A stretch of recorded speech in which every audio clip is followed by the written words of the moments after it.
trabajo, los instructivos del trabajo final. Ya, doctor, listo, positivo.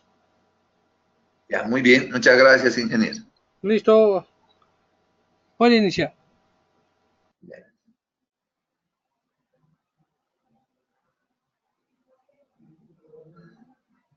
Bien, tengan ustedes buenas noches, distinguidos postgraduantes. Vamos a llevar a cabo esta sesión correspondiente a la 5ª semana del diplomado, siempre en análisis y consideración de las disposiciones procesales que tiene el nuevo Código Procesal Civil. En esta ocasión vamos a tomar en cuenta lo que es el proceso extraordinario y el proceso de estructura monitoria. En anterior sesión hemos revisado lo que corresponde al proceso ordinario. El proceso ordinario, señores postgraduantes, es aquel que tiene todas las formalidades contenidas para que pueda llevarse adelante el proceso respecto a la solicitud del reconocimiento de un derecho material, vale decir, de un derecho que está sujeto a controversia, que es discutible y que debe probarse necesariamente dentro de un proceso judicial y demostrarse que se tiene el derecho para ser reconocido como su titular. En otras palabras, ¿en qué se diferencia el proceso ordinario del proceso extraordinario? Y, a su vez, ¿en qué se diferencian estos dos procesos de estructura monitoria? Si revisamos con atención en el nuevo Código Procesal Civil, el proceso ordinario, así como el extraordinario y el proceso de estructura monitoria, se han establecido a partir del título 4 del libro 2 denominado del desarrollo de los procesos. Este título 4 nos habla de los procesos de conocimiento, donde se encuentra el proceso ordinario, el extraordinario y el de estructura monitoria. ¿Qué diferencian estos tres tipos de procesos? En el proceso ordinario se debe demostrar con todos los medios de prueba que se posean o que se produzcan que en el caso, por ejemplo, del demandante, ¿no? se debe demostrar el derecho que arguye tener la titularidad. En el proceso extraordinario no se discute una cuestión de derecho, se va a discutir o a dilucidar una cuestión de hecho, que es distinto.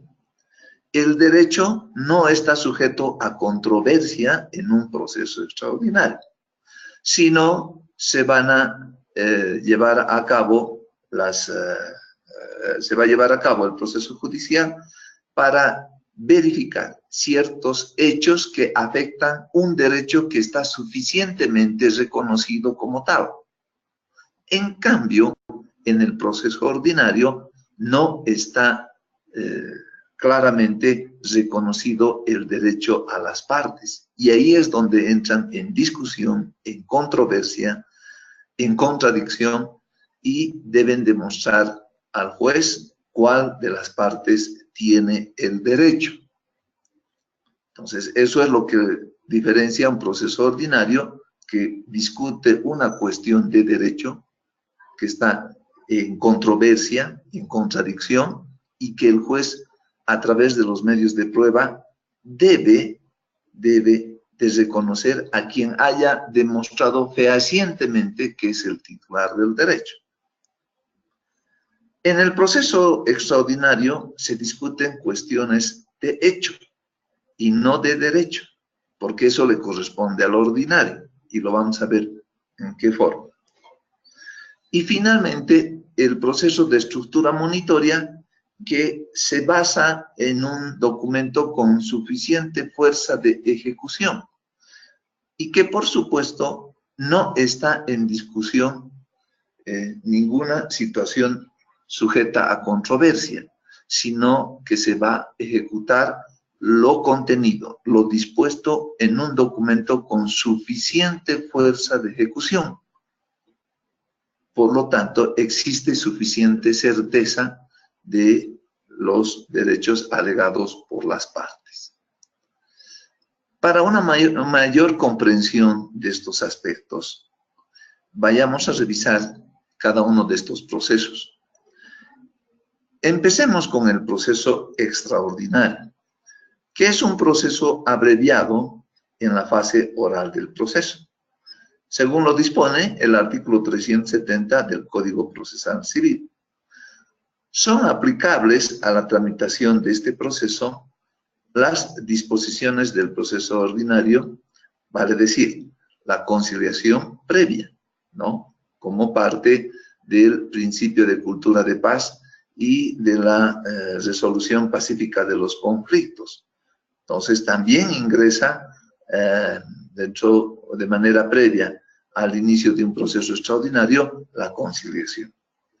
También se establece la fase escrita del proceso ordinario, que también se aplica al proceso extraordinario, que es la etapa propositiva, donde el demandante hará conocer de manera escrita, concreta, detallada, sin lugar a dudas, qué es lo que busca que el juez declare, ¿no? Se exceptúa el planteamiento de reconvención, que es una demanda que puede interponer a su vez el demandado, la misma que se encuentra prohibida en este proceso. No está sujeto a contrademanda, no está permitida la reconvención en un proceso extraordinario, por lo que anteriormente les he comentado, que no se discute en cuestiones de derecho, sino solo de hecho. ¿Y cuáles son estas cuestiones de hecho? Se tramitan específicamente las acciones de defensa de la posesión, según los artículos 1461 a 1464 del Código Civil, que son las acciones de conservar y recuperar la posesión. También se va a dilucidar en este proceso extraordinario lo que consiste en un interdicto de obra nueva perjudicial y daño temido, además de procesos o acciones de desalojo de vivienda. Las acciones tramitadas por esta vía permiten un mayor grado de certeza, razón por la cual se limita los actuados del proceso ordinario, además que son cuestiones de tramitación urgente. Entonces, recalco, ¿por qué se dice que en el proceso extraordinario solo se discuten cuestiones de hecho? Vayamos a la acción de recuperar la posesión, por ejemplo. Cuando una persona inicia un proceso extraordinario y presenta, mejor dicho, una demanda de recuperar la posesión, su titularidad de propietario no está en discusión, no se encuentra en contradicción y se haya plenamente demostrado esa titularidad. Lo que se va a discutir es que su propiedad tiene que ser recuperada, tiene que nuevamente tener la posesión de lo que en derecho le corresponde. Entonces, si se dan cuenta, la demanda de recuperar la posesión solamente va a ir a discutirse por qué razones estaría un determinado bien en posesión de otra persona. Pero hablando con mayor precisión, por qué razones otra persona estaría detentando, ¿no?, un bien que le corresponde a otra persona. Y de ahí que le puede demandar recuperar la posesión de lo que en derecho le corresponde, sin entrar en discusión de la titularidad del derecho que le corresponde. Entonces, solamente es el hecho de que ha perdido la posesión y quiere volver a recuperar de lo que le corresponde. En cambio, si estuviera en discusión su derecho propietario, no corresponde el proceso extraordinario, correspondería un proceso ordinario, donde habría que demostrar, el propietario tendría que demostrar ese su derecho incuestionable y corroborado con pruebas para que el juez lo reconozca como tal. Entonces, de esa manera se explica también la distinción existente entre un proceso ordinario y un extraordinario con ese ejemplo.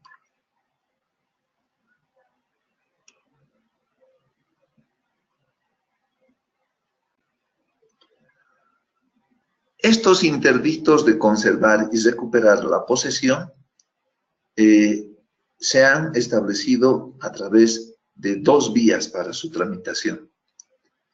La primera es la voluntaria notarial, conforme al artículo 92 de la ley número 483 del notariado plurinacional, que dice que cuando existe acuerdo entre interesados y éste sea libre, voluntario y consentido, y no implique derechos de terceras personas, entonces se puede aplicar este trámite notarial establecido en los artículos 104 al 108 del Decreto Supremo número 2189, que es el decreto reglamentario de la ley del notariado.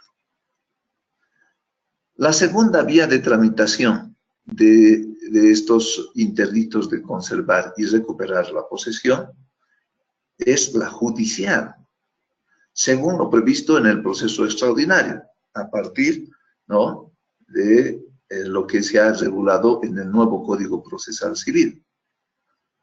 No obstante, aun cuando exista acuerdo entre partes, la normativa vigente no establece una prevalencia entre ninguna de las dos vías y lo deja librado a la plena voluntad de las partes.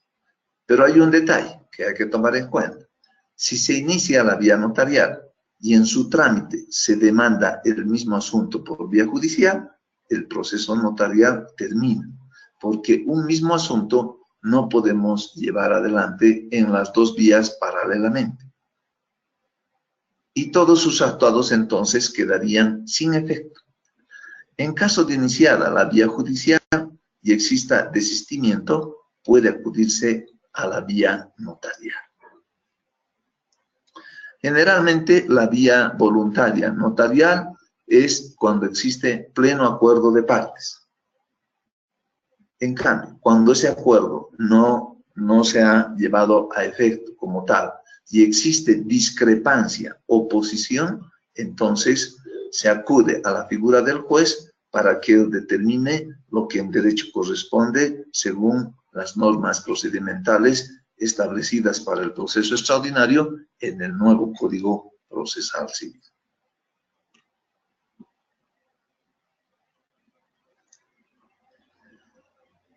En el proceso extraordinario también se puede sustanciar, ¿no?, un proceso de desalojo de vivienda.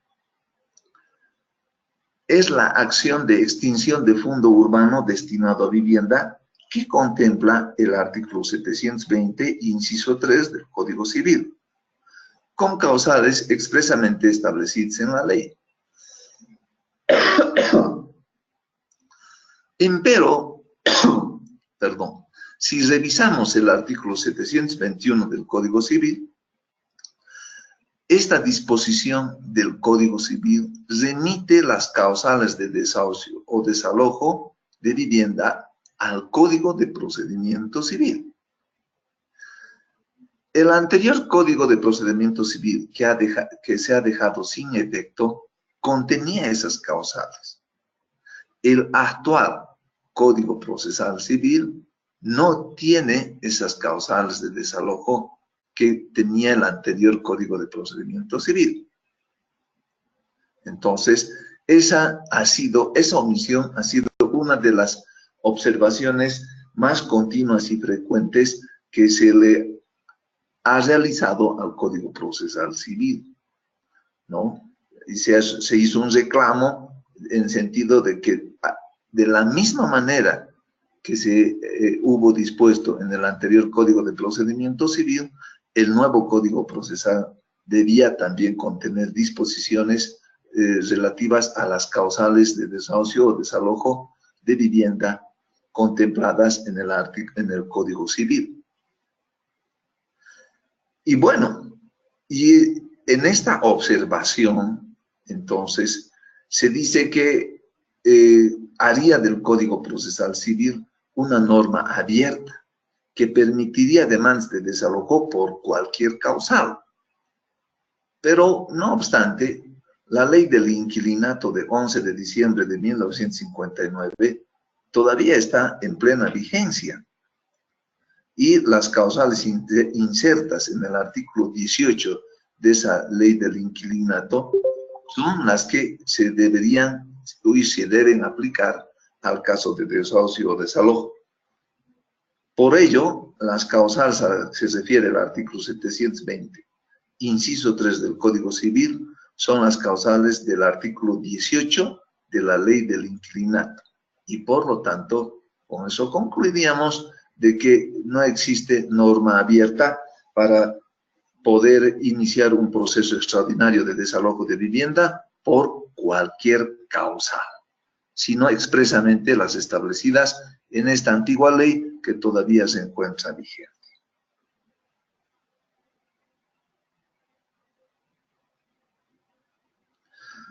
Hemos dicho que el proceso extraordinario es mucho más rápido.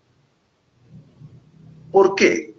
Porque tampoco va a entrar a una controversia de fondo, sino únicamente va a ir a determinar una cuestión de hecho.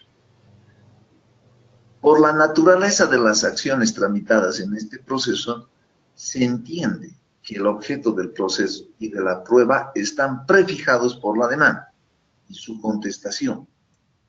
Entonces, antes de la audiencia, la autoridad judicial debe diligenciar toda la prueba ofrecida por las partes a producirse fuera del asiento judicial. Eso lo dice el artículo 370, numeral 2 del Código Procesal Civil. De tal manera que se tenga incorporada para el día de la audiencia. En eso hay que tener especial cuidado. Tratándose de un proceso extraordinario que únicamente previene la instalación de una sola audiencia, al término del cual se va a dictar la sentencia que corresponda. Entonces, si vamos a iniciar este tipo de procesos y necesitamos que se produzca la prueba, debemos llevar adelante todos los esfuerzos necesarios para que la prueba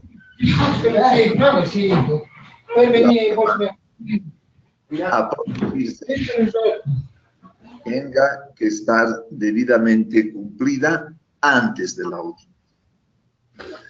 Para la convocatoria de la audiencia rigen las mismas reglas observadas en el proceso ordinario, que debe fijarse en el plazo de 5 días. Siguiendo con el trámite procedimental del proceso extraordinario. Una vez que se ha establecido, se ha presentado la demanda, existe la contestación, se ha producido toda la prueba que se va a necesitar para concurrir a la audiencia. En esta audiencia, una vez instalada, se elimina la fase de esclarecimiento del objeto del proceso, ¿no? Y se inicia directamente con la conciliación intraprocesal. La resolución de las excepciones se fusiona con la sentencia. Entonces, de esa manera vemos que existe la posibilidad de plantear excepciones con la contestación. El juez debe fijar los puntos de debate en la audiencia y con la posibilidad de diligenciar la producción de prueba antes de audiencia, se debe tenerse presente la posibilidad de correr en traslado a la parte contraria para someterse a contradicción, pudiendo excluirse si es prueba inconducente, impertinente o ilegal. De esa manera, diligenciada la prueba en audiencia, se pasa a dictar sentencia, suprimiéndose también la fase de alegatos. Por ese motivo, en el que se elimina la fase de esclarecimiento del objeto del proceso. ¿Qué quiere decir esto? Que no se va a ingresar, como en el proceso ordinario, a que se ratifique la demanda o se ratifique la contestación, y en su caso se establezcan o se aclaren algunos hechos nuevos o se aclaren algunas circunstancias que son necesarias. No va a existir esa posibilidad, y tampoco la alegación de nuevos hechos o la proposición de nuevos medios de prueba. Por ello debemos tomar los recaudos necesarios de que nuestra demanda en un proceso extraordinario esté totalmente clara, concreta y precisa sobre lo que vamos a pedirle al juez que declare. Y como tampoco hay la posibilidad de presentar alegatos, entonces todo tiene que estar debidamente organizado y establecido en la fase propositiva del proceso, porque en la audiencia únicamente se va a demostrar lo que ya hemos expuesto en nuestra demanda o en nuestra contestación.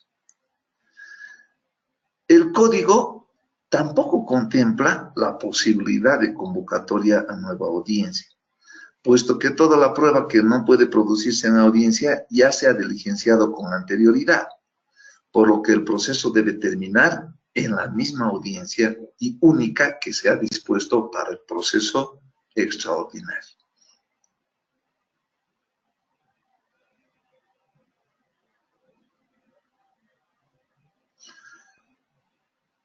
En segunda instancia, en lo que se refiere al proceso extraordinario, solo se admite prueba de reciente conocimiento o de reciente obtención.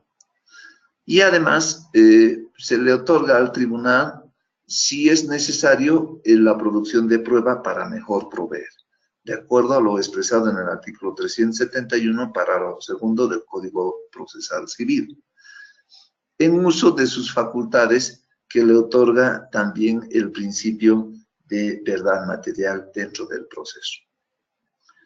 Contra la resolución emitida en segunda instancia, no se admite ningún otro recurso, por lo que el proceso extraordinario solo admite recurso de apelación, y no así no permite la interposición de recurso de casación contra el auto de vista que resuelva el recurso de apelación. ¿Y por qué? Por las características que tiene este proceso extraordinario. Ser rápido y además de concluir lo más antes posible para determinar lo que corresponda en relación a las pretensiones de las partes. Pero se hace una aclaración. Lo resuelto en el proceso extraordinario solo hace cosa juzgada formal. La sentencia dictada en el proceso extraordinario no tiene la calidad de cosa juzgada material, que quiere decir que es irrevisable. Adquiere la calidad de cosa juzgada formal, porque puede ser revisado ese caso en un proceso ordinario posterior, que procede únicamente por la afectación a los derechos controvertidos de las partes. El Código no establece plazo para la iniciación de este proceso ordinario, y por analogía es que se puede aplicar ese plazo de 6 meses establecido en el artículo 366, párrafo segundo del Código, que se ha dispuesto cuando se emite sentencias en procesos ejecutivos. Hay que tomar en cuenta de que el proceso extraordinario, al dictarse la sentencia en este tipo de procesos, el juez solo va a tomar en cuenta que su decisión va a ir respecto a una situación de hecho, como hemos repetido tantas veces. Si vamos a querer revisar las sentencias de procesos extraordinarios, es que queremos llevar a la controversia el caso a un proceso ordinario en el que ya no se discuten cuestiones de hecho, sino de derecho. Por lo tanto, el proceso ordinario nos abre la posibilidad de revisar una vez más el caso, tomando en cuenta las disposiciones para el proceso ordinario.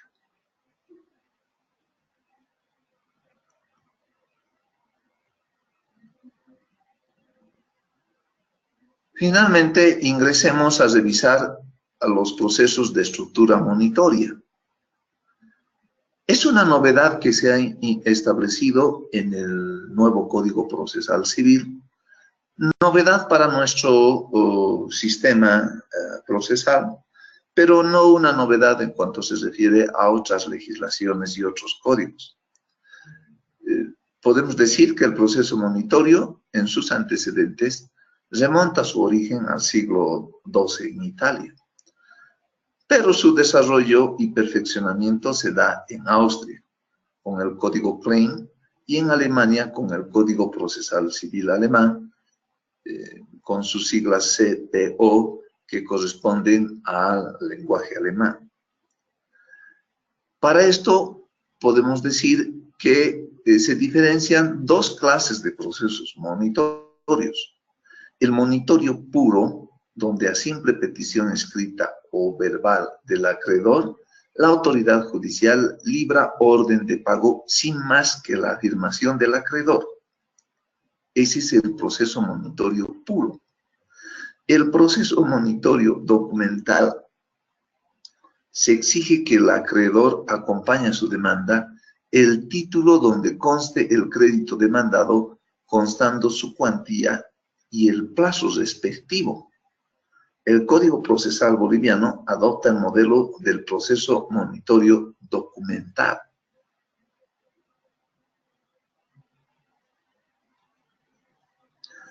¿Cuáles son las características?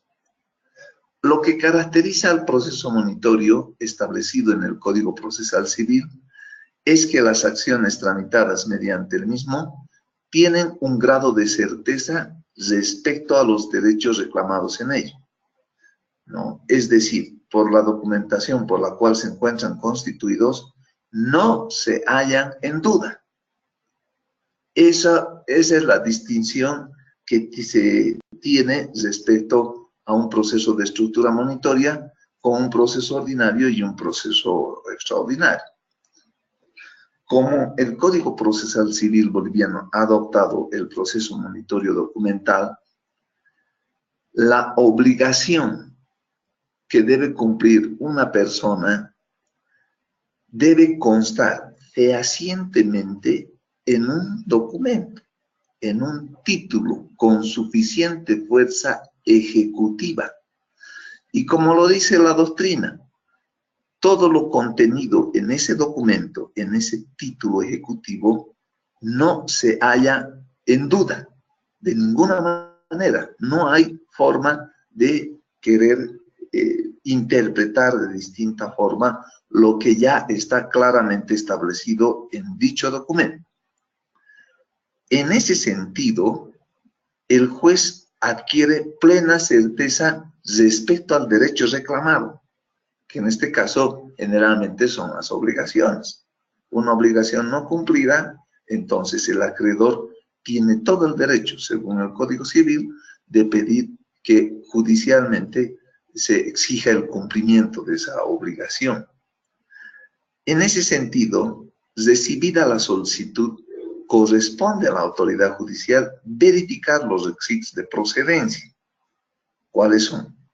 Primero, que sea competente, que exista la capacidad de las partes y la legitimación.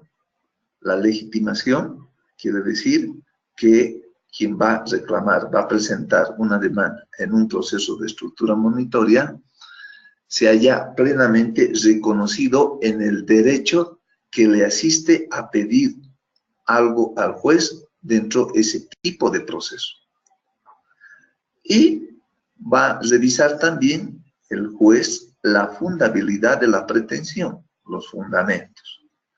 Con lo cual, al no existir duda, recalcamos, y al tener suficiente certeza del derecho reclamado, entonces el juez dicta una sentencia inicial, realizando esto sin conocimiento del demandado, a quien se cita con la sentencia, la cual puede ser observada únicamente por vía de excepciones, y en caso de no observarse, adquiere ejecutoría directa. Entonces, si ustedes se dan cuenta, presentamos la demanda dentro del proceso de estructura monitoria, y el juez, revisando esos requisitos de procedencia y de fundabilidad de la pretensión, dicta inmediatamente la sentencia. Vale decir, le ordena el cumplimiento de la obligación que se halla pendiente.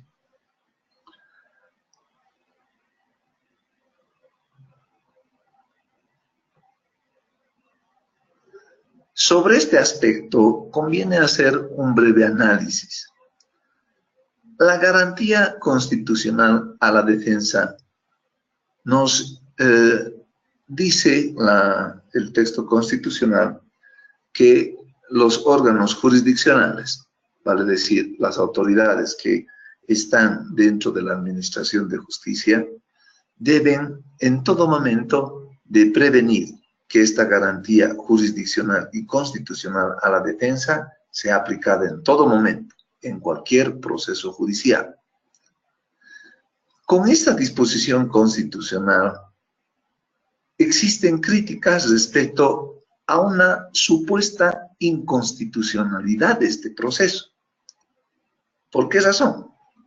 Porque se dicta sentencia sin conocimiento de la contraparte. Y quienes lo critican indican que sería una vulneración a la garantía constitucional a la defensa y además al principio de igualdad procesal.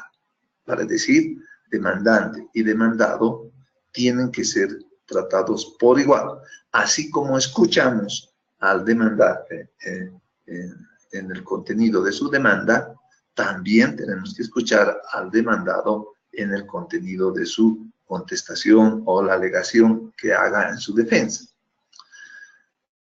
Pero revisando el carácter doctrinal que tiene este proceso de estructura monitoria, no sería entendida como una vulneración esta garantía a la defensa, puesto que la estructura del proceso obedece principalmente, y volvemos a recalcar, al grado de certeza que se tiene del derecho reclamado.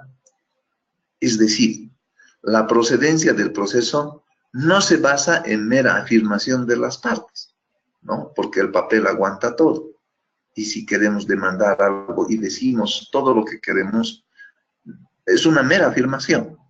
Sino, esa certeza del derecho reclamado no se va a basar en un documento que acredite de forma idónea y suficiente el derecho reclamado.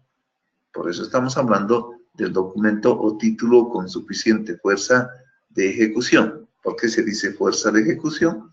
Porque a partir de lo que tiene contenido, podemos pedir sin lugar a dudas que se cumpla una obligación que se haya suscrito entre dos o más personas en dicho documento. Y ante la certeza del derecho se dicta sentencia, puesto que no hay derecho que declarar, sino el pleno conocimiento de la existencia de un derecho.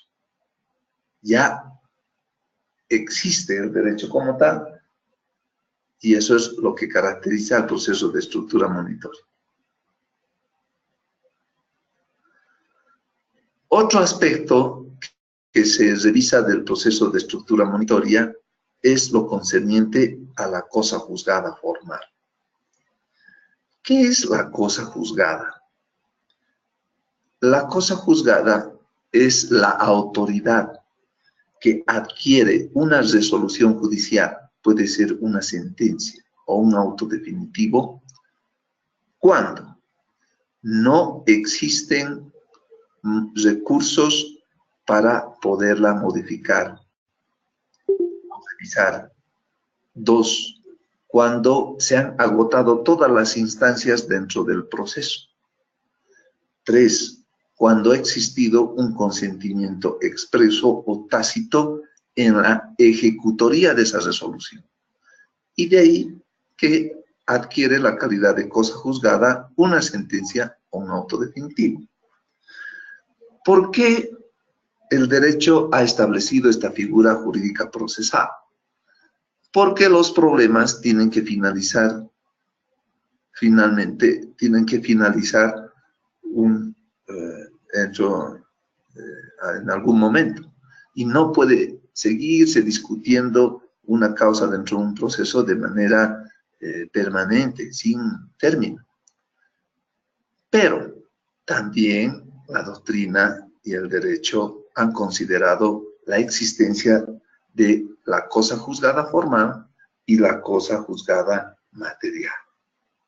Cuando se establece la cosa juzgada material, ya no existe discusión alguna respecto al caso que se ha resuelto con la sentencia y queda firme la sentencia para su cumplimiento.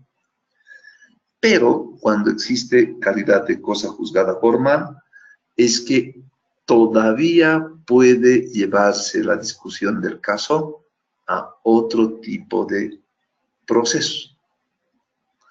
En este caso, el proceso de estructura monitoria, si bien se dicta sentencia inicial, la misma no hace cosa juzgada material de forma directa, sino que es revisable en caso de la interposición de las excepciones contempladas en el artículo 381, parágrafo 2 del Código, donde previa sustanciación de las mismas se dicta una segunda sentencia denominada definitiva. Entonces, la sentencia inicial es posible su revisión a través de las excepciones planteadas por el demandado o ejecutado en este caso. Por esa razón, no existe indefensión, no existe vulneración a la garantía constitucional a la defensa, ni vulneración del derecho a ser escuchado por la autoridad judicial, porque se le da la oportunidad de oponer excepciones. Las excepciones son medios de defensa del demandado. Y además, al no adquirir la calidad de cosa juzgada material, lo resuelto en el proceso de estructura monitoria es revisable en proceso ordinario posterior. Podemos llevar la discusión a un proceso ordinario. Lo dice el artículo 386 del Código Procesal Civil.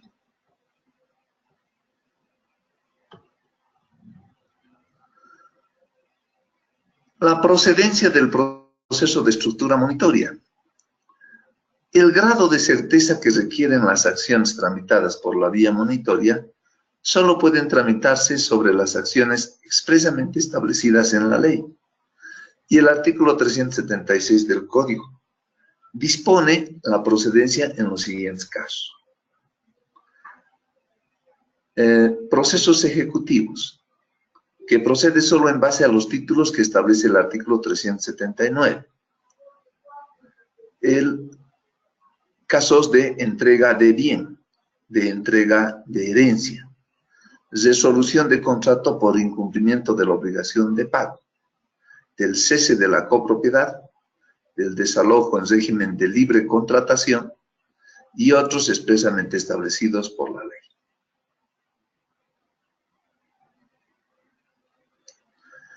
¿Cuáles son los requisitos del proceso de estructura monitoria? Se debe presentar la demanda con los requisitos del artículo 110 del Código. Este artículo 110 establece de forma general cuál es la forma en la que se deben presentar las demandas con todos los requisitos que el juez revisa para su admisibilidad. Y se debe acompañar el documento correspondiente original o legalizado por la autoridad competente. Se exceptúa este acompañamiento de documento en caso de contrato verbal de entrega de bien, donde debe seguirse un proceso previo tramitado por vía incidental para demostrar la existencia del contrato y su incumplimiento. En casos de desalojo o resolución de contrato, corresponde una intimación previa para cumplir el contrato o desalojar el bien, según el caso, otorgándose el plazo de 10 días para ellos, conforme al artículo 377, parágrafo segundo del Código Procesal Civil.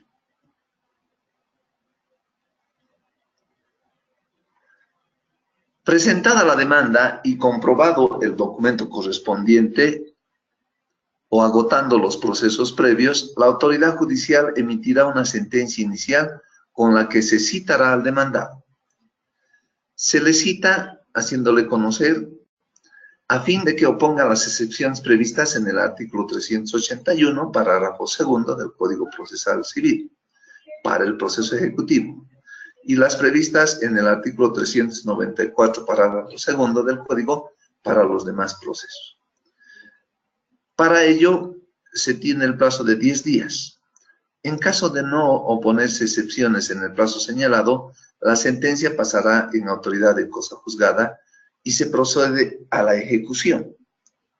En caso de oposición de una o más excepciones, la autoridad judicial debe señalar audiencia para su resolución y tramitarse conforme a las reglas del proceso ordinario. El único objeto de la audiencia es la producción de prueba y alegación respecto a las excepciones presentadas. No tiene otra finalidad la audiencia que se establece en este proceso de estructura monitoria, porque no se va a discutir la cuestión de fondo, que ya fue resuelta en la sentencia inicial. En audiencia se resolverán todas las excepciones planteadas, a menos que se declare probada la de incompetencia, finalizando el pronunciamiento sobre las demás excepciones. En este caso es obvio, porque si se declara probada la excepción de incompetencia, el juez no tendría ninguna facultad de pronunciarse sobre las demás excepciones porque es incompetente.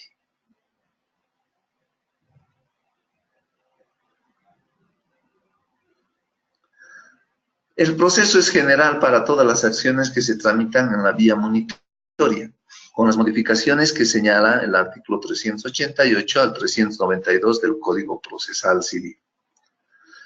Contra la sentencia definitiva procede únicamente el recurso de apelación en efecto devolutivo. ¿Qué quiere decir esto? Que la sentencia no va a dejar de cumplirse. Por eso el efecto devolutivo. La apelación, en este efecto, hace de que se remitan fotocopias legalizadas de las partes que son importantes del proceso al tribunal de apelación. Y la sentencia se va a cumplir tal y como fue dispuesta y adquirió la calidad definitiva. No se puede interponer otro recurso ulterior, pero repetimos que lo resuelto en el proceso monitorio es todavía revisable en otra instancia, en la instancia ordinaria, porque se puede iniciar en el plazo máximo de 6 meses, computados desde la ejecutoría de la sentencia definitiva en un proceso de estructura monitoria, se puede iniciar el proceso ordinario. El inicio de este proceso, pero no suspende ni paraliza tampoco la ejecución de lo resuelto en el proceso monitorio.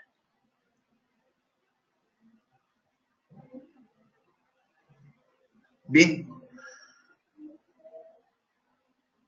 Con esto habríamos culminado esta sesión y habiendo considerado y analizado lo que concierne al proceso extraordinario y a los procesos de estructura monitoria. Si hay alguna duda respecto a algún aspecto, entonces podemos hacerlo en este momento. Tienen la palabra.